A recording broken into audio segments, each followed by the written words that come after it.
La loi séparatisme, en réalité, elle a été annoncée par le gouvernement dans la foulée de la loi sur la sécurité globale, et on ne peut pas faire comme s'il ne s'agissait pas d'un tout cohérent. C'est-à-dire qu'en réalité,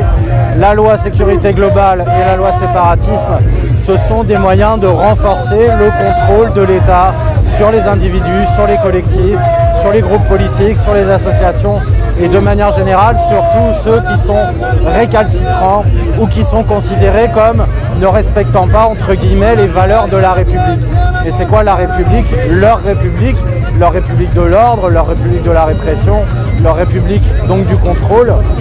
Et quand on regarde un peu de près ce qu'il y a dans cette loi dite séparatisme, on se rend compte que sous couvert de lutte contre l'intégrisme musulman ou au-delà contre le terrorisme, finalement c'est un méli-mélo de choses qui,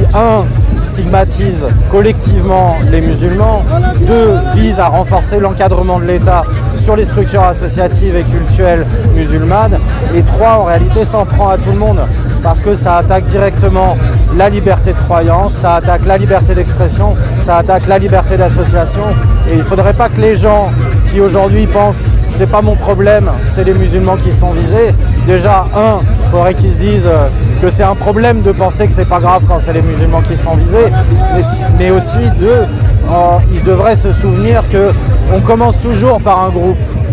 qui est en général déjà stigmatisé. On commence toujours par un groupe pour renforcer les mécanismes d'encadrement. Ça s'est toujours passé comme ça. Et finalement, ce qui s'ouvre, ou ce qui se renforce en tout cas avec cette loi séparatisme, c'est la légitimité de l'État à mettre son nez dans les affaires privées, à mettre son nez dans les associations, à ficher les gens. Et on voit que parallèlement à ça, il y a des décrets sur le fichage qui sortent. Tout ça, c'est un tout cohérent. Donc c'est pour ça que là, on est à la manifestation contre la loi sécurité globale, mais en réalité, c'est à l'ensemble des dispositifs liberticides du gouvernement qu'il faut s'opposer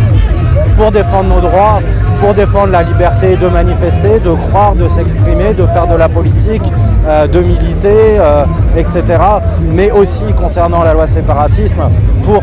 lutter contre cette islamophobie d'État qui non seulement discrimine et légitime les violences contre les musulmans, mais en réalité est un outil pour écraser toute forme de contestation sociale sous prétexte, une fois de plus, de lutte antiterroriste, alors qu'on voit bien que tout ça n'a rien à voir.